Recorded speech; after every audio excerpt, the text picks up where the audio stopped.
अति लघु उत्तरीय प्रश्नों का आंसर कर लिया था। आज की इस वीडियो में हम लघु उत्तरीय प्रश्नों का आंसर करेंगे। तो लघु उत्तरीय प्रश्न का सबसे पहला क्वेश्चन है कि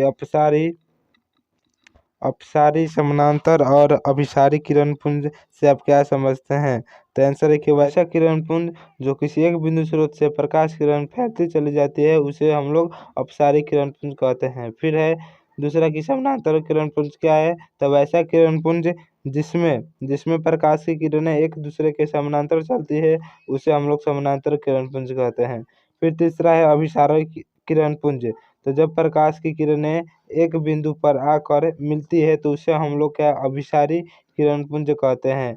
यहाँ पर डायग्राम के माध्यम से समझाया गया है। देखिए यहाँ पर किसी बिंदु का एक प्रकाश स्रोत है, यहाँ पर प्रकाश की किरणें फैलती चली जा रही है, इसलिए इसे हम लोग अपसारी किरण पुंज कहेंगे। यहाँ पर प्रकाश की किरणें एक दूसरे के बिल्कुल समानांतर चल रही है, इसे हम लोग समानांतर किरण पुंज कहेंगे। और यहाँ पर देखिए किसी एक बिंदु स्रोत पर प्रकाश किरणें आकर मिल रही है यानी जुट रही है, तो इसे हम लोग अभिसारी किरण पुंज कहेंगे। फिर अगला क्वेश्चन है 2 नंबर। क्वेश्चन नंबर 2 है कि पारदर्शी, पारभासी तथा अपारदर्शी पदार्थों में अंतर स्पष्ट करें। तो पहला है पारदर्शी। तो वैसा पदार्थ जिनसे होकर प्रकाश किरण आसानी से पार कर जाती है उसे हम लोग पारदर्शी पदार्थ कहते हैं, जैसे हवा, जल, कांच आदि। फिर दूसरा है पारभासी। तो वैसा पदार्थ जिनसे होकर प्रकाश अंशतः मतलब बहुत कम पार कर जाता है या पार करता है उसे हम लोग पारभासी पदार्थ कहते हैं। यानी वैसा पदार्थ जिनसे प्रकाश की किरणें बहुत कम मात्रा में आर पार कर जाती है उसे हम लोग पारभासी कहते हैं। जैसे तेल लगा हुआ कागज, बैलून का रबर या घिसा हुआ कांच इत्यादि। अब है अपारदर्शी। पारभासी में उदाहरण के लिए आप आँख की पलक भी ले सकते हैं। फिर है अपारदर्शिता। अपारदर्शी वैसा पदार्थ होता है जिनसे होकर प्रकाश पार नहीं कर सकता है उसे हम लोग अपारदर्शी कहते हैं, जैसे लकड़ी, लोहा, पत्थर आदि। फिर अगला क्वेश्चन है 3 नंबर के प्रकाश के परिवर्तन के नियमों को लिखें। तो आंसर है कि प्रकाश के परिवर्तन के 2 नियम है। पहला है कि आपतित किरण, परावर्तित किरण और आपतन बिंदु पर डाला गया लंब तीनों एक ही तल में होते हैं। तो पहला नियम क्या है कि आपतित किरण जो होता है और परावर्तित किरण और आपतन बिंदु तीनों ही एक ही तल में रहते हैं, तीनों ही एक ही तल में रहते हैं। फिर दूसरा नियम है कि आपतन कोण जो होता है वह सदैव परावर्तन कोण के बराबर होता है। आपतन कोण को हम लोग आई और परावर्तन कोण को हम लोग आर से दर्शाते हैं, इसलिए कोण आई बराबर कोण आर। फिर अगला क्वेश्चन है 4 नंबर कि वास्तविक और आभासी, यानी आभासी प्रतिबिंब को हम लोग काल्पनिक प्रतिबिंब भी कहते हैं। तो वास्तविक और आभासी प्रतिबिंबों में क्या अंतर है। आंसर है कि वास्तविक और आभासी प्रतिबिंब में निम्नलिखित अंतर है। तो पहला अंतर है कि वास्तविक जो प्रतिबिंब होता है यह वास्तविक कटान बिंदु से बनता है, जबकि आभासी जो प्रतिबिंब होता है वह काल्पनिक या आभासी कटान से बनता है यानी कटान बिंदु से बनता है। फिर दूसरा अंतर है कि वास्तविक जो होता है वह वस्तु की अपेक्षा हमेशा उल्टा बनता है। वास्तविक प्रतिबिंब जो होता है वह वस्तु की अपेक्षा हमेशा उल्टा बनता है, जबकि आभासी प्रतिबिंब जो होता है वह वस्तु की अपेक्षा सीधा बनता है। फिर तीसरा अंतर है कि वास्तविक प्रतिबिंब जो होता है उसे हम लोग पर्दे पर प्राप्त कर सकते हैं, जबकि आभासी प्रतिबिंब को हम लोग पर्दे पर प्राप्त नहीं कर सकते हैं। फिर चौथा पॉइंट है कि इसे यानी वास्तविक प्रतिबिंब से सीधी रेखा द्वारा दिखाया जाता है। वास्तविक प्रतिबिंब को सीधी रेखा द्वारा दिखाया जाता है, जबकि आभासी प्रतिबिंब को टूटी हुई रेखा द्वारा दिखाया जाता है। फिर अब अगला क्वेश्चन है कि समतल दर्पण द्वारा बने प्रतिबिंब के किन्हीं 3 विशेषताओं का उल्लेख करें। तो आंसर है कि समतल दर्पण द्वारा बने प्रतिबिंबों के 3 विशेषताओं का उल्लेख निम्नलिखित है। पहला है कि प्रतिबिंब दर्पण के पीछे बनता है। दूसरा है कि प्रतिबिंब का आकार वस्तु के आकार के बराबर और सीधा होता है। तीसरा है कि प्रतिबिंब आभासी और पार्श्विक रूप से उल्टा होता है। समतल दर्पण में जो प्रतिबिंब बनता है वह प्रतिबिंब आभासी और पार्श्विक रूप से उल्टा बनता है। फिर चौथा है कि प्रतिबिंब दर्पण से उतना ही पीछे बनता है जितना वस्तु दर्पण से आगे रहता है। तो समतल दर्पण में बने प्रतिबिंबों के विशेषताओं को आपने देखा कि समतल दर्पण में प्रतिबिंब जो होता है वह दर्पण के पीछे बनता है और समतल दर्पण में प्रतिबिंब का आकार वस्तु के आकार के बराबर और सीधा होता है। फिर समतल दर्पण जो होता है वह होता है उसमें प्रतिबिंब आभासी और पार्श्विक रूप से उल्टा होता है। फिर अगला है पॉइंट है कि समतल दर्पण में प्रतिबिंब दर्पण से उतना ही पीछे बनता है जितना वस्तु दर्पण से आगे रहती है। अब अगला क्वेश्चन है 6 नंबर कि अवतल तथा उत्तल दर्पण में अंतर स्पष्ट करें। तो आंसर है कि अवतल तथा उत्तल दर्पण में अंतर निम्नलिखित है। पहला है कि अवतल दर्पण का परावर्तक सतह जो होता है वह धंसा हुआ रहता है, जबकि उत्तल दर्पण का परावर्तक सतह उभरा हुआ रहता है। फिर अगला पॉइंट है कि अवतल दर्पण का फोकस दूरी जो होता है वह ऋणात्मक होता है, जबकि उत्तल दर्पण का फोकस दूरी धनात्मक होता है। फिर अगला पॉइंट है तीसरा कि अवतल दर्पण का उपयोग वाहनों के हेडलाइट और डॉक्टरी उपयोग में होता है, जबकि उत्तल दर्पण का उपयोग साइड मिरर के रूप में होता है।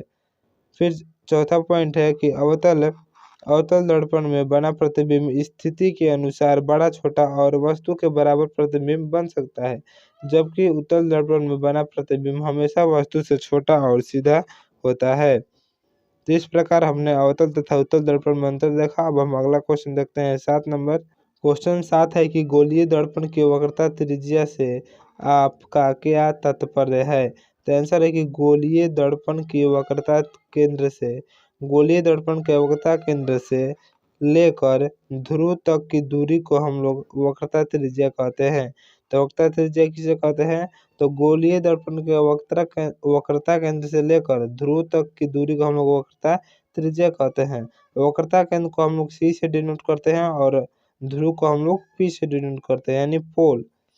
तो गोलीय दर्पण के वक्रता त्रिज्या से आप क्या समझते हैं?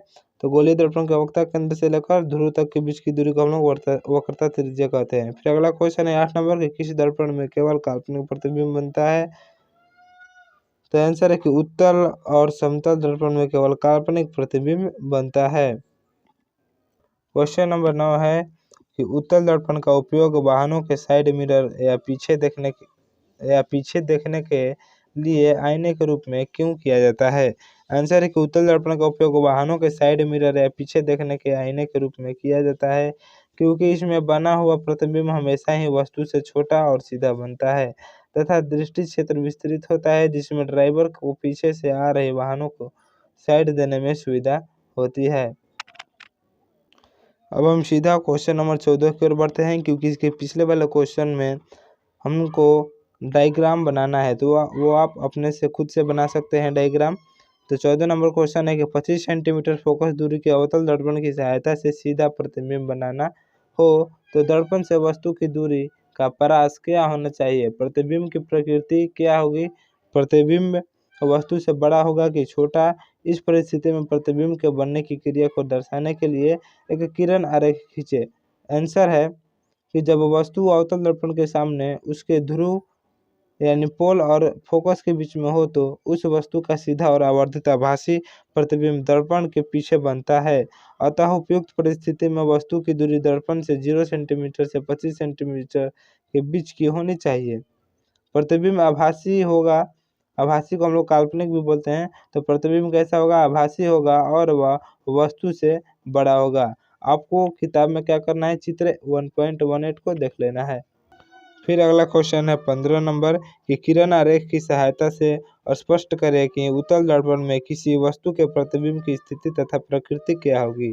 तो देखिए, जैसे जैसे वस्तु उत्तल दर्पण से दूर होती जाएगी उसका प्रतिबिंब फोकस की ओर खिसकता जाएगा और वह हमेशा आभासी और सीधा ही रहेगा, परंतु आकार में छोटा होता जाएगा। यहाँ पर आप डायग्राम के माध्यम से देख सकते हैं और समझ सकते हैं। फिर अगला क्वेश्चन है 16 नंबर। क्वेश्चन नंबर 16 है कि कल्पना कीजिए कि आप एक चमकीले कागज से ढके बेलनाकार खंभे के सामने खड़े हैं। इस प्रकार से बने बेलनाकार दर्पण से आप अपना किस प्रकार का प्रतिबिंब देखेंगे। आंसर है कि बेलनाकार दर्पण एक तरह से समतल दर्पण है और उत्तल दर्पण का संयोजन है। बेलनाकार दर्पण जो है वह एक तरह से समतल दर्पण और उत्तल दर्पण का संयोजन है। ऊर्ध्वाधरतः यह एक समतल दर्पण और क्षैतिजतः एक उत्तल दर्पण की तरह कार्य करेगा। अतः ऐसे दर्पण में व्यक्ति के प्रतिबिंब की लंबाई दर्पण में व्यक्ति के प्रतिबिंब की लंबाई व्यक्ति की लंबाई के बराबर होगी, परंतु व्यक्ति के शरीर की चौड़ाई से प्रतिबिंब के शरीर की चौड़ाई कम हो, इसलिए ऐसे दर्पण में व्यक्ति को अपना चेहरा और शरीर पतला दिखाई देगा। तो फिर अगला क्वेश्चन है 17 नंबर, निम्नलिखित परिस्थितियों में जिस प्रकार के दर्पण का उपयोग किया जाता है उसका नाम बताएं। तो पहला है कि कार के हेडलाइट में कौन सा दर्पण यूज किया जाता है, तो अवतल दर्पण। वाहनों के साइड मिरर या पीछे देखने में कौन सा आईना यानी कौन सा दर्पण का उपयोग किया जाता है, तो उत्तल दर्पण का। और सौर भट्टी में किसका उपयोग किया जाता है, तो अवतल दर्पण का। अब हम वैसे वीडियो में हमने प्रकाश के परिवर्तन के सभी प्रश्नों का आंसर देखे।